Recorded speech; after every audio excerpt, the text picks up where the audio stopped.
Buenas tardes. Es misión del Tecnológico de Monterrey formar personas íntegras, éticas, con una visión humanística y competitivas internacionalmente. Les damos la más cordial bienvenida a la segunda mesa vespertina en este segundo día del Congreso de la Asociación Mundial de Justicia Constitucional. Agradecemos la presencia de todos ustedes. En esta ocasión nos acompañan en la mesa destacados ponentes de Chile, Colombia, Italia y México. Para moderarla, cedemos la palabra al maestro Paulo Arnoldo. Hola, ¿qué tal? Muy buenas tardes. Bienvenidos todos a esta mesa. Estamos muy contentos de tener en nuestra institución a destacados juristas de Colombia, de Chile, de México y de varios países de Latinoamérica y de Europa. Y realmente es un honor moderar esta mesa por las personalidades que el día de hoy me acompañan. Quiero iniciar esta exposición con uno de los juristas jóvenes. ¿Sí? Ok, perfecto, muy bien. Y estamos ahorita iniciando estas conferencias. Vamos a hacer un poquito de cambio de orden, ¿no?, a petición del doctor Enrique Carpizo, y iniciaríamos el día de hoy con una de las ponencias más interesantes que van a hacer en esta mesa, que podría ser la del licenciado, del doctor Eduardo Andrés Valencia, ¿no?, de Colombia, que es presidente de la Asociación Colombiana de Derecho Procesal Constitucional, es presidente de la Asociación Mundial de Justicia Constitucional, y la ponencia que impartirá el día de hoy, la justicia constitucional en un modelo mixto de origen dual y paralelo, ¿no? Creo que es de la máxima importancia para todos nosotros revisar este tipo de polémicas, este tipo de temas que nos interesan a todos los abogados que nos dedicamos al derecho constitucional, y sobre todo el acervo histórico que estamos haciendo. El día de hoy es la primera reunión que estamos celebrando en esta institución, el Tecnológico Monterrey, de la Asociación Mundial de Derecho Constitucional, y créanme que ha sido un gran honor estar conversando con varios de los ponentes que vienen de diferentes países, y que todos ellos tienen una currículum vasto, ¿no? O sea, gente que no tardaríamos, yo creo que mucho tiempo en mencionar todas las cosas que hacen en sus países, y hemos tratado de hacer esto un poco más resumido de las actividades que ellos están haciendo como profesionales y como académicos, tratando de privilegiar el tiempo para su exposición. Doctor, estamos a sus órdenes. Buenas tardes para todos. Un saludo muy especial a los integrantes de la mesa. Un nuevo reconocimiento, porque se lo merecen siempre, al profesor Enrique Carpizo y al profesor Vicente Fernández por la organización de este evento que sin lugar a dudas marca el inicio de una nueva era en la justicia constitucional. Cuando hablamos de la justicia constitucional tendiente a buscar esos modelos, lo primero que vamos a tratar de tener en cuenta, de tener presente, es cuál puede ser la visión actual. Vamos a tratar de mirar cuál es la visión actual de la justicia constitucional para tratar de saber en qué plano estamos ubicados. Pero para llegar a eso vamos a tratar de examinar detenidamente los paradigmas en el Estado de Derecho y la justicia constitucional. Por ello vamos a tratar de examinar lo que sucedió en el Estado absolutista, lo que sucedió en el Estado liberal, lo que sucedió en el Estado o lo que está sucediendo en el Estado constitucional de derecho o el neoconstitucionalismo, y con una pregunta final y tal vez algunas conclusiones sobre lo que tiene que ver con el Estado convencional de derecho. Lo primero es, si vamos a hablar de una justicia constitucional, debemos tener bien claro que en el paradigma actual la justicia constitucional tiene una doble dimensión. Por un lado, se tiene que proteger el sistema normativo de no infringir ni la Constitución ni la Convención Americana, y tal vez desde el pluralismo jurídico deberíamos decir que no infrinja los derechos humanos. Pero por otra parte debemos tener presente que la justicia constitucional debe tutelar, debe proteger, debe amparar los derechos humanos del ser humano. ¿Qué problema tenemos en esta dimensión? Que la justicia constitucional la hemos visto únicamente a nivel local, es lo que hemos pensado, pero muchas veces se desconoce o no se utiliza adecuadamente esa dimensión supranacional de protección de los derechos humanos. Esta protección supranacional que en el sistema de nuestro continente es conocida como Sistema Interamericano de Derechos Humanos, tiene por objeto aplicar la Convención Americana de Derechos Humanos. Una pequeña conclusión ahí. Las dos dimensiones significan que debemos tener controles normativos para evitar que desde el ordenamiento jurídico se desborde y a través de él se utilice para legalizar posiblemente la violación de derechos humanos. Pero por otra, en los casos concretos, debemos tener instrumentos que nos permitan proteger los derechos humanos, no solamente en cortes, como tradicionalmente se ve, tribunales constitucionales, sino que también debemos pensar en una descentralización, y es que a todo nivel, todos los jueces deben tener la competencia de esta protección. Pero preguntémonos cómo llegamos a este punto. El primer paradigma que se presentó en la historia fue el del Estado absolutista. Estado absolutista con unas características bien definidas. Una, que el poder se concentraba en una sola persona, es decir, el rey era ejecutivo, legislativo y judicial. Por supuesto, en esta dimensión carecíamos de justicia constitucional. Y en este paradigma del Estado absolutista de derecho, el protagonista era el ejecutivo, porque en él se concentraba toda la justicia, si se querría llamar de ese modo, porque los jueces, a pesar de proferir decisiones, a pesar de ser igual los que resolvían litigios, siempre tenían que contar con el beneplácito del rey. ¿Esto qué significaba? Que ellos no eran autónomos, que ellos no eran independientes. Sin embargo, en ese paradigma existió un desafío que se concretó en el famoso caso Thomas Bonan, donde un médico londinense le pide al Supremo Tribunal de Apelaciones que tutele su common law, que tutele sus derechos fundamentales. Y el juez Edward Cook, protagonista de esta decisión, dice que ni el Parlamento ni la Corona pueden ir en contra del common law. Es el primer control de constitucionalidad que se presenta en el Estado absolutista. Pero vienen todos los ataques contra este absolutismo, donde varios autores son protagonistas, donde podemos citar a Montesquieu, podemos citar a César Beccaria desde el punto de vista penal, a Emmanuel Sieyès, quienes, atacando el Estado absolutista, nos van conduciendo, con Rousseau también, nos van conduciendo a la Revolución Francesa. Revolución Francesa que le da inicio a un nuevo paradigma, ese paradigma que hemos conocido como el del Estado legislativo de derecho. ¿Qué pasó en este segundo paradigma del Estado legislativo? Que todo el derecho empezó a girar en torno a la ley. Lo más importante en este paradigma no fue la Constitución, a pesar de que sabemos desde 1787 en Estados Unidos se crea la Constitución, a pesar de que Francia también tiene una Constitución, pero es una Constitución con una característica bien definida, una Constitución que es carta política. Al ser carta política, los derechos consagrados en la Constitución no tenían sino una sola finalidad, que el legislador los incorporara en la ley. Es decir, los ciudadanos no podían pedir la aplicación de los derechos y si la llegaban a pedir, los jueces no podían aplicar un derecho que no estuviera en la ley. Es una especie de Estado donde parecía que la ley era superior a la Constitución. Este paradigma tiene varias características. Una de ellas es que es el positivismo el que lo rige. Y desde el positivismo sabemos que llegamos a Hans Kelsen, donde en el desarrollo de una teoría pura del derecho cree, y toda esta escuela cree que el derecho es autosuficiente. Por eso a lo máximo que llegamos es a un control de constitucionalidad donde la ley en el positivismo jurídico, si va en contra de la Constitución, ¿qué es lo que hay que hacer? Excluirla del ordenamiento jurídico, pero en una regla del sí o el no. Es decir, es un tema de reglas. La Constitución es vista como una regla que lo único que hace es determinar cómo se hace la ley. La ley vista como una regla que dice quién tiene derechos, cómo se debe comportar o cómo no se debe comportar. El protagonista en este Estado legislativo de derecho es el legislador. Quien dice cómo es la Constitución, cómo se interpreta la Constitución y cómo se aplica la Constitución es el legislador, en un positivismo puro. Sabemos todos que a pesar de que la gran premisa que ellos promulgaban era la seguridad jurídica, sabemos todos por la historia, por lo que ha pasado, que la sola ley, la seguridad jurídica, no siempre garantiza justicia.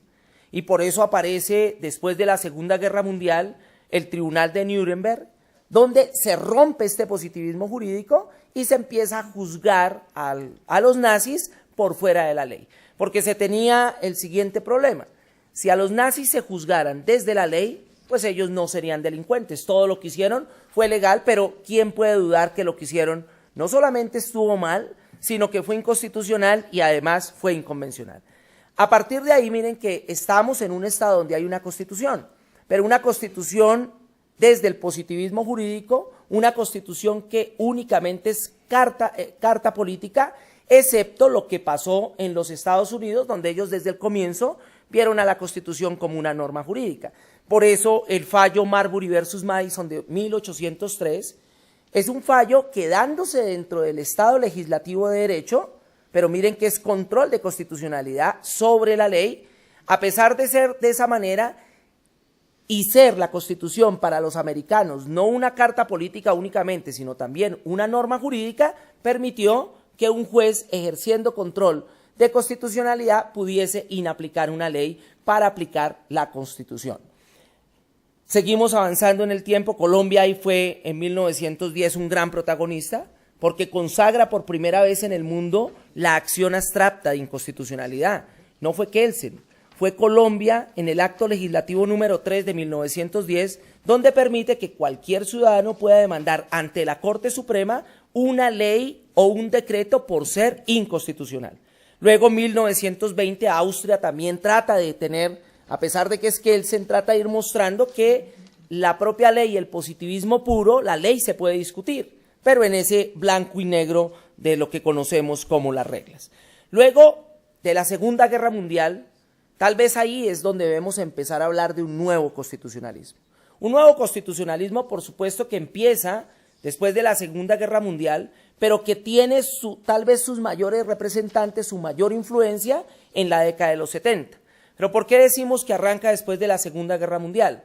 Porque una vez pasa este holocausto tan desafortunado para la humanidad, las constituciones italiana y la constitución alemana del 48, la primera, y del 49, la segunda, entran en una nueva dimensión. Una dimensión en la que se empiezan a preocupar más por los derechos, una dimensión más subjetiva, por los derechos, pero sobre todo los derechos con justicia constitucional. Por eso, si queremos entender un poco el nuevo constitucionalismo, debemos decir que se apoya en un trípode. Primero, constituciones sustantivas. ¿Qué quiere decir que tengamos una constitución sustantiva? Una constitución plagada de derechos. Segundo, una constitución con justicia constitucional. ¿Qué quiere decir con justicia constitucional? Que tenga instrumentos, que tenga garantías o que tenga procesos que permitan hacer efectivos esos derechos cuando ello no se logre de manera automática. Y tercero, que es una conclusión de las dos, que la Constitución sea norma jurídica. ¿Qué quiere decir que sea norma jurídica? Que es una Constitución que el pueblo puede pedir que se aplique. Y al ser norma jurídica, permite que los jueces la apliquen directamente, sobre todo para proteger los derechos fundamentales. Pero esta dimensión, vamos viendo que puede llegar en cierto momento a ser insuficiente, esta del Estado constitucional de derecho o neoconstitucionalismo. ¿Por qué? Porque hemos visto que la famosa pirámide de Kelsen está en crisis, entra en crisis en muchos momentos porque el principio de jerarquía ya no es un principio absoluto. Hay momentos en los cuales lo encontramos de manera evidente. A veces encontramos que se expide una ley y va en contra de la Constitución, pues es fácil. En un control de constitucionalidad se excluye la ley para aplicar la Constitución o en un caso concreto como el del modelo difuso, se inaplica la ley para inaplicar la Constitución. Pero pensemos en el siguiente problema. ¿Qué pasa en esa manipulación constitucional de los últimos gobiernos? ¿Qué pasa si se consagra en la Constitución una norma que vaya en contra de los derechos? Es decir, piensen en la siguiente hipótesis. ¿Qué pasa si una ley es la que garantiza los derechos y la Constitución es la que viola los derechos? Si aplicamos el principio de jerarquía clásico, el constitucionalismo clásico que tanto defendemos, pues tendríamos que decir que en control de constitucionalidad, en un control jerarquizado, pues debemos aplicar la Constitución. Ustedes dirán, pero eso no se presenta. Pues Colombia tiene un caso paradigmático. En temas de salud, en temas de pensiones, sabemos todos que hay derechos adquiridos. Una ley consagró unas hipótesis sobre derechos adquiridos, es decir, quienes cumplan determinados derechos no se les iba a aplicar una nueva ley. Se intentó reformar la ley para quitar esos derechos adquiridos, porque últimamente se viene defendiendo mucho que las constituciones no pueden tutelar todos los derechos sociales. Se está hablando mucho de las famosas reglas fiscales y pareciera que estuviéramos entonces pasando de un Estado social de derecho a un Estado fiscal de derecho, y trataron de reformar la ley. La Corte dijo, eso es inconstitucional. Como la Corte dijo que es inconstitucional, el Congreso de la República procedió, porque en Colombia cometimos un error de permitir que el Congreso reformara la Constitución. Cuando el legislador reforma la Constitución y la Constitución es su límite, pues le estamos permitiendo que él mismo elimine el límite que le pone el pueblo. ¿Qué hicieron? Reformaron la Constitución. Y en la Constitución claramente vulneraron los derechos adquiridos. Entonces, si vamos a un control de constitucionalidad, resulta que la Constitución es el instrumento que está vulnerando los derechos. Por eso, ¿cuál puede ser la solución a esa vulneración de derechos? Posiblemente se está yendo en contra de aquel principio que dice que los derechos no pueden ser regresivos, que los derechos deben ser progresivos, que no se pueden quitar garantías de los ciudadanos o derechos ya adquiridos. Pues ahí vemos que el Estado constitucional de derecho no es suficiente para protegerlos. Tendremos que acudir en este caso, como es un derecho de casos, una vez se vulnera el derecho y se acuda al sistema interamericano, es la única esperanza que se tiene para proteger ese derecho. ¿Cómo se protegerá? Se protegerá si la Corte Interamericana prácticamente realiza como una especie de inaplicación de la Constitución para una aplicación directa de la Convención. Pues esto nos lleva a preguntarnos si estamos en un complemento del paradigma o posiblemente podemos estar en un cambio de paradigma. Un paradigma donde ya no estamos hablando del Estado constitucional de derecho, sino estamos hablando de un Estado convencional de derecho. Claro, será en la última ratio. Esto no sucede en Colombia, en el momento lo vemos como una norma que se está aplicando, que los jueces le están diciendo a los ciudadanos, usted no tiene derecho a la pensión. El ciudadano dice, pero si yo tenía los derechos, sí, pero la Constitución ya dice que no los tiene. Entonces se le está violando el derecho. Tienen que acudir a los jueces en procesos de carácter ordinario. Esos procesos terminarán y ¿qué va a pasar? Ellos van a acudir al sistema interamericano. Llega al sistema interamericano y ¿qué puede decir la Corte o qué desafío tiene la Corte? Examinar ese conflicto que se puede presentar entre Constitución y Convención. No es que se aplique un principio de jerarquía de que la Convención sea superior a la Constitución, pero es la Corte Interamericana la que lo va a determinar. Y en estos casos lo que notamos, lo que vemos claramente, es que es la Constitución la que se convierte en el acto vulnerador de los derechos. Por eso la Convención Americana, que es una verdadera norma sustantiva, se convierte hoy en la mejor garantía que tiene todo ser humano. Claro, tenemos que agotar los mecanismos, los recursos de jurisdicción interna para llegar allá. Colombia no es el primer caso que se presenta donde entran en conflicto estas dos normas. Ya sabemos que la Corte Interamericana en varios fallos ha hecho estos cuestionamientos y tal vez el fallo más paradigmático es el de la última tentación de Cristo contra Chile, donde vemos claramente que la Corte Interamericana sí es competente para inaplicar una Constitución y aplicar directamente la Convención. Ha profundizado la Corte con el control difuso de convencionalidad. Si el control difuso de convencionalidad lo aplican los jueces en cada estado, pues van a evitar que se vulneren derechos. Pero aplicar el control o ejercer control difuso de convencionalidad, cuando ello enfrente a la Constitución, implica inaplicar la Constitución para aplicar la Convención. Pues esto sin duda podríamos concluirlo en que estamos dando un paso, pasando del Estado constitucional de derecho a un Estado convencional de derecho. Muchas gracias.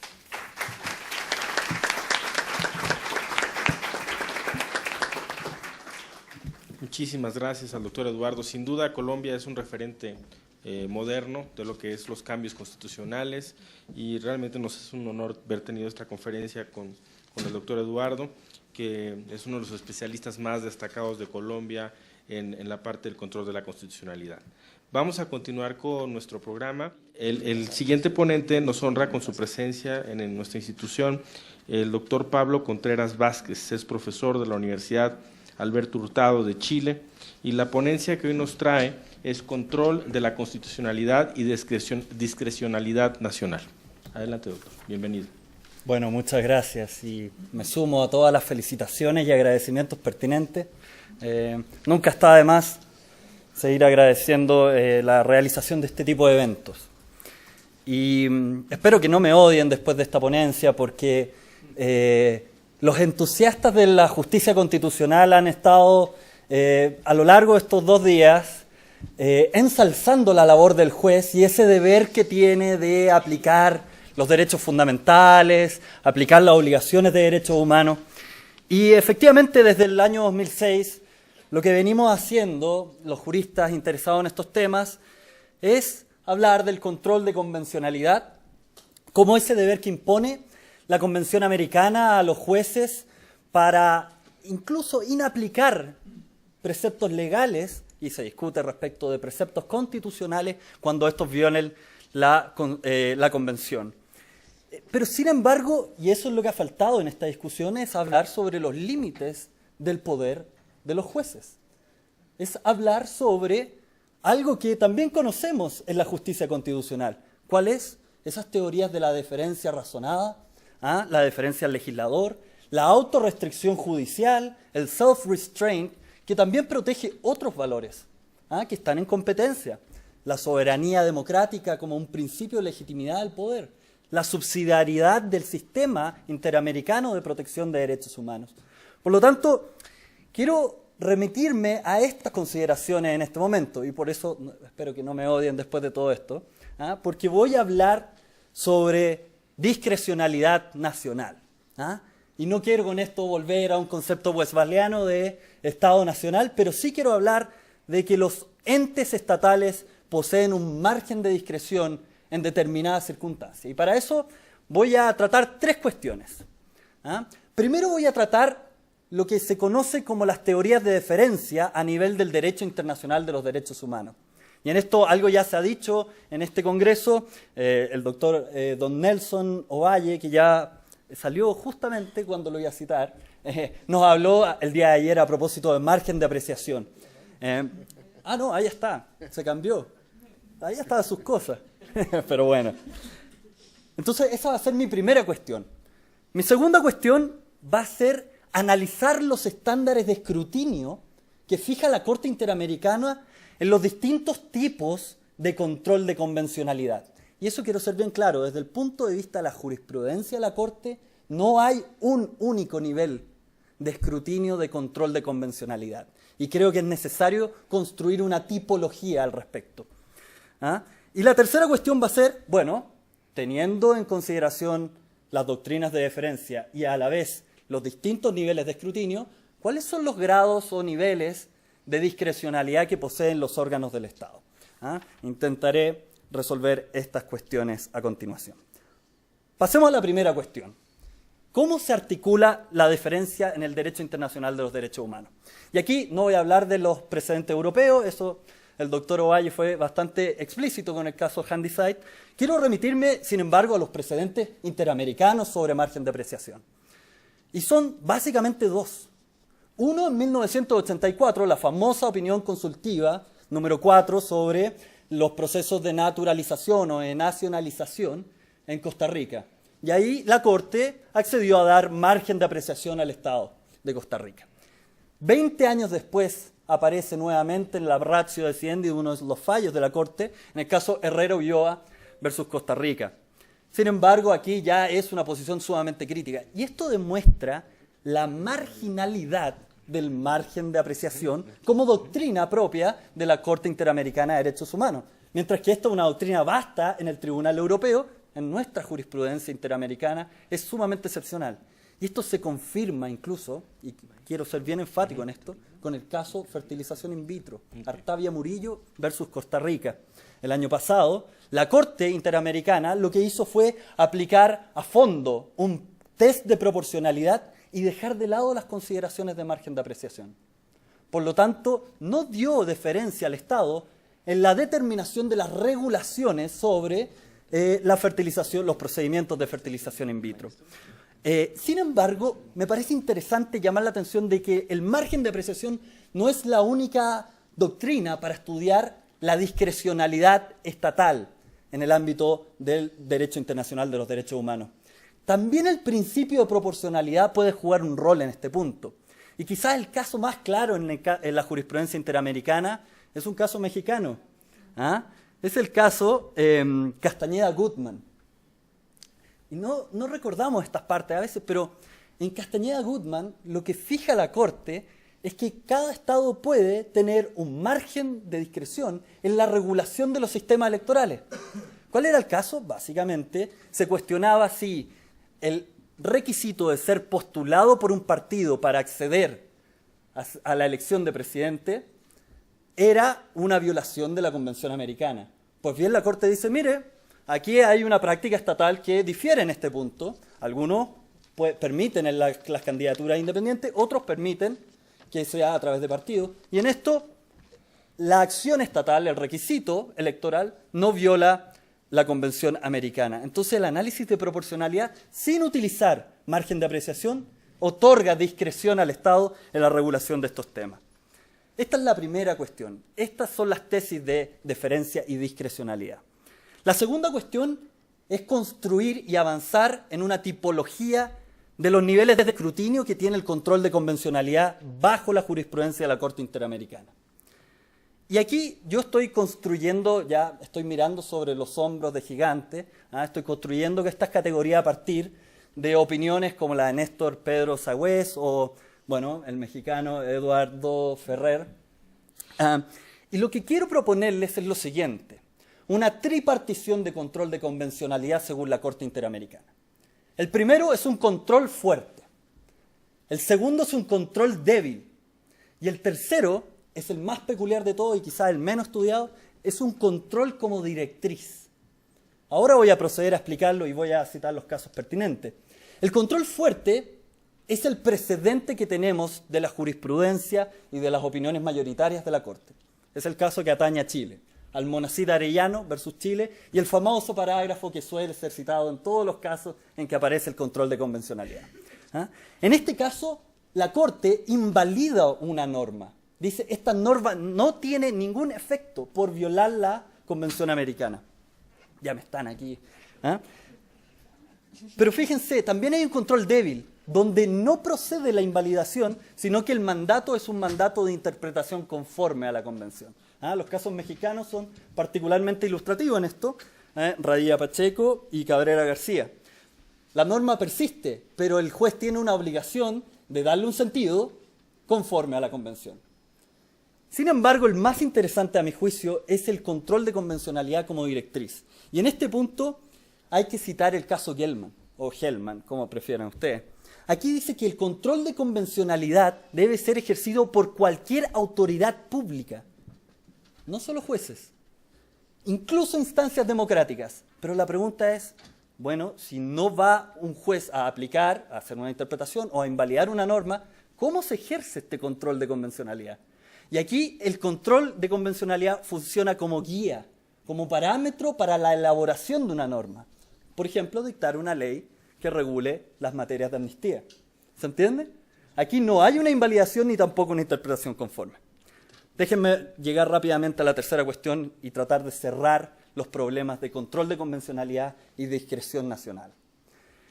Con estos elementos debemos determinar cuáles son los grados, las esferas de acción que tienen los órganos estatales con los parámetros fijados por la Corte Interamericana. Y el sistema que sugiero como modelo es uno que todavía estoy desarrollando, pero me parece que es un paso para hacerlo. Fíjense, cuando hay un control de convencionalidad fuerte, hay una nula o mínima discreción por parte de los órganos estatales. Chile no puede dictar una ley de amnistía por crímenes de guerra o delitos de lesa humanidad. ¿Se fijan? Mientras que en el caso de un control de convencionalidad débil, hay una esfera de acción para interpretaciones que pueden ser conforme a la Convención. No se manda una determinada interpretación, se excluye solamente una posibilidad interpretativa. ¿Se entiende? Ahí hay un mayor margen de discreción. Y en el caso de el control de convencionalidad como directriz, el margen es distinto. Opera como un pool de opciones, de alternativas que tiene el órgano que elabora una norma. Fíjense, les voy a poner el siguiente ejemplo y con esto voy a ir cerrando. Los casos de Trinidad y Tobago sobre pena de muerte obligatoria. El caso era básicamente, si usted cometía un homicidio, la única pena que podía recibir era la pena de muerte. Como sabemos, la pena de muerte, per se, no está prohibida por la Convención Americana. Entonces, Trinidad y Tobago no había incumplido la Convención por tener pena de muerte. Sin embargo, la Corte determina que es contrario a la Convención el hecho de tener solo la pena de muerte como pena obligatoria. Por lo tanto, para un juez, tendremos un caso de control de convencionalidad fuerte. Ese juez tiene nula o mínima discreción. Si falla aplicando la pena de muerte, viola la Convención. Pero para el legislador, el control de convencionalidad opera como directriz. Puede decidir, por ejemplo, mantener la pena de muerte y ampliarlo, o sea, reducir la pena, el marco de la pena, a un presidio perpetuo. Y ahí cumpliría con el estándar de la Corte. O podría decir, vamos a eliminar la pena de muerte y dejar solo presidio perpetuo. ¿Ah? O podría rebajar incluso más el marco penal. Pero ahí es una guía, es un parámetro. Claro, hay cierto nivel de interferencia en la discreción del Estado, pero igual hay un pool mayor de acciones. Por lo tanto, esta tipología lo que hace es permitir comprender de mejor forma cuáles son los niveles de escrutinio y cuáles son los niveles de discreción que tienen los órganos del Estado, que no son los mismos en todos los casos. Muchas gracias.